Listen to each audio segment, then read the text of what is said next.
Bonjour à toutes et à toutes, c'est Bruno, j'espère que vous allez bien. On va passer un petit temps ensemble autour d'un message de la parole de Dieu, en fait, intitulé Ego ou Christ. Souvent, on entend des chants, et même moi-même, j'écris des chants, il y a le jeu qui est là.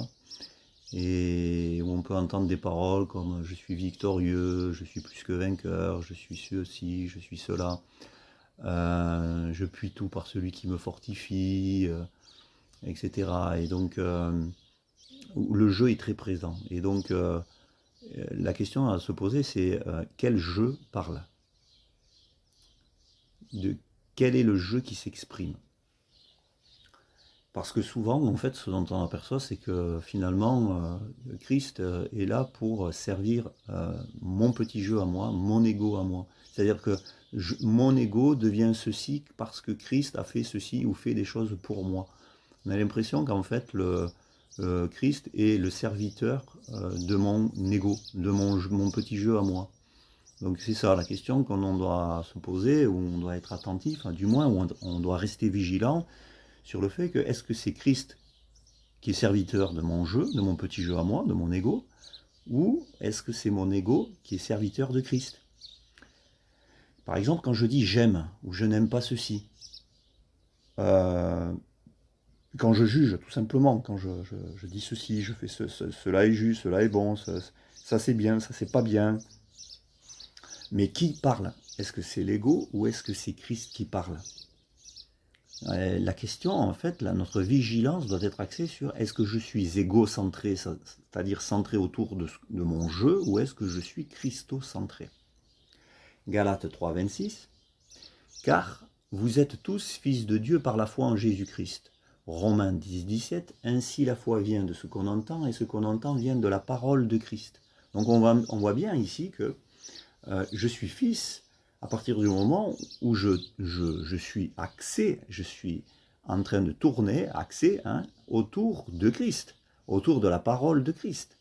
L'axe, c'est Christ, et ça n'est plus mon ego, mais c'est le Christ. Je suis fils ou fille, car Christ qui vit dans mon cœur devient l'autorité à laquelle mon petit jeu, c'est-à-dire l'ego en fait, se soumet. Hein.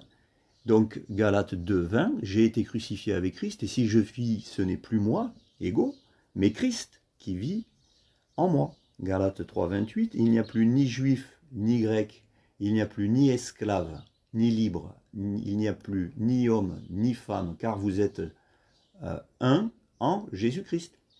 Ce passage, il y a plusieurs... on peut le lire de plusieurs façons, mais je l'ai choisi parce qu'il parle d'une identité extérieure. Ni juif, ni grec, ni homme, ni femme, ni esclave, ni homme libre, etc.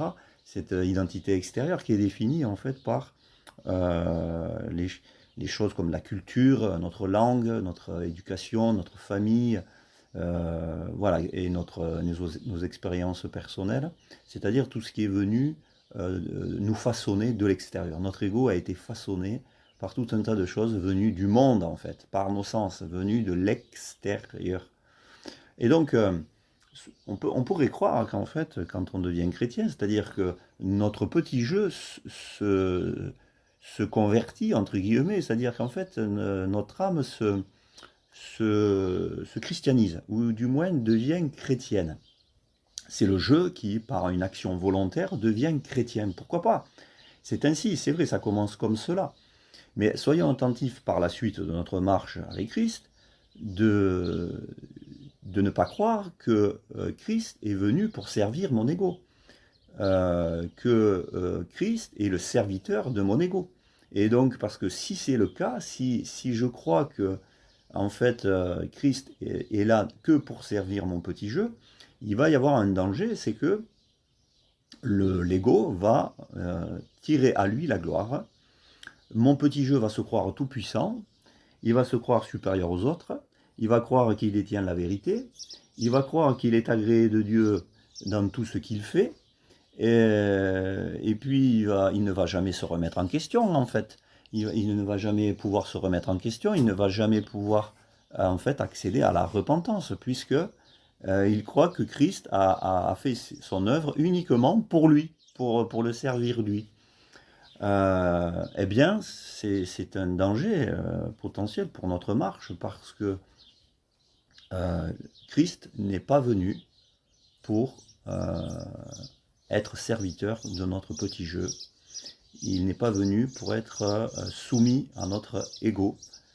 Donc, déjà, première chose. Il faut être attentif également, c'est que le Père ne prend plaisir que dans son Fils.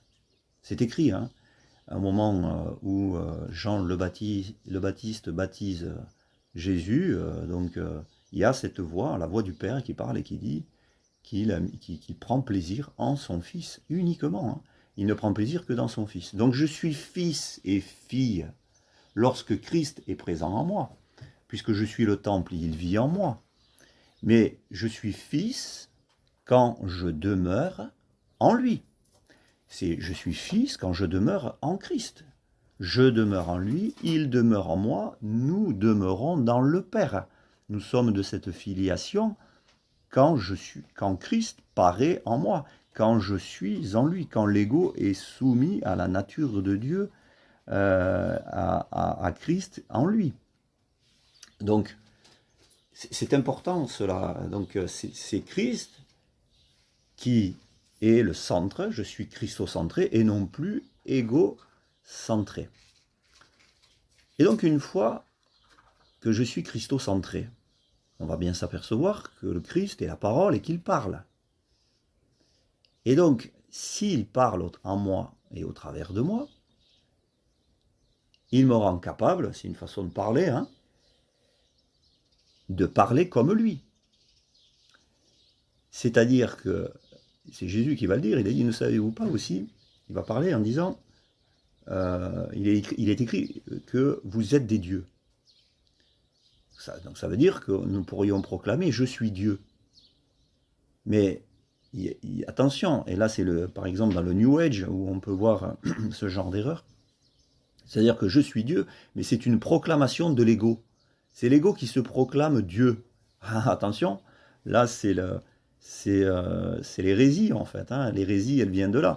C'est l'ego qui se proclame Dieu, qui a pris la place de Dieu. Ok, c'est la cause de notre chute, ça. Hein. Donc, en effet, si je dis de mon petit jeu, je suis Dieu, je suis hérétique. Hein. Je ne suis plus dans la vie de Dieu. Je ne parle pas selon Dieu.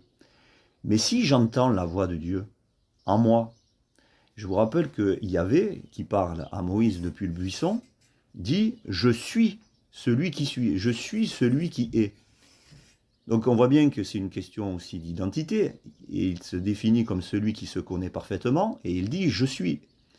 Donc quand Christ parle au travers de nous, il va dire « Je suis », il va parler à « je ». Mais vous voyez la différence, ça va être son jeu à lui, et c'est plus mon jeu à moi. Donc Christ pourra dire « Je suis Dieu ». Et bien évidemment que Christ peut dire « Je suis Dieu ». Mais si je demeure en Christ, si mon petit jeu est soumis à Christ, je le suis moi aussi. Pas mon ego, mais du fait que je demeure en Christ. Je suis aussi Dieu dans ces cas-là. Vous comprenez la nuance, elle est énorme en fait, hein, mais elle est subtile, mais importante. Christ va dire aussi « j'aime ». Il est amour, donc il va aimer. Et donc, j'aime non pas de mon amour, de mon petit amour à moi, mais j'aime de son amour. Et donc, c'est là l'amour agapé. J'aime selon l'amour agapé à partir de ce moment-là. Il y a aussi, par exemple, à un moment donné où Jésus va quelque part parler durement aux pharisiens. Quelque part, il va non pas les condamner, mais en tout cas, il va les mettre face à leurs propres contradictions. Eh bien, Christ en nous peut parler de cette manière-là. Il peut y avoir une colère, non pas mon ego qui est en colère, mais il peut y avoir donc du coup une colère de Dieu. Bien sûr qu'il peut y avoir une colère de Dieu, mais une colère qui ne détruit pas, une colère qui donne la vie. Et donc je peux être animé de cette colère. Non pas mon ego qui est en colère, non pas mon petit jeu qui est en colère et qui viendrait juger les autres, critiquer les autres, leur dire qu'ils ne font pas bien, etc. Et croire que moi, mon petit jeu fait tout bien. Non, c'est pas ça. Euh, c'est une colère sainte, une colère qui vient de Dieu, et je vais parler à je aussi, mais ça ne sera pas mon petit jeu qui va parler, ça sera le jeu de Christ qui va parler. Parce qu'il va venir peut-être amener des paroles euh, avec fermeté, avec autorité, mais qui n'est pas là pour casser, détruire et condamner, mais qui est là pour amener la vie et restaurer la justice de Dieu. Voilà. J'espère que c'est clair pour tous. Soyons attentifs à qui parle. Est-ce que je parle de ma propre auteur, de mon propre jeu, ou est-ce que je parle selon le jeu de Christ qui vit en moi? Et donc, il est écrit aussi que celui qui juge selon sa propre auteur sera condamné, sera jugé lui aussi en retour. Mais celui qui juge selon la hauteur de Christ, en lui, n'aura en retour aucun jugement, aucune condamnation. Hein, c'est aussi cela. Donc, voilà, avant de pouvoir proclamer ces choses-là, soyons vraiment certains que c'est Christ qui parle au travers de moi et non pas mon petit jeu. Bénédiction.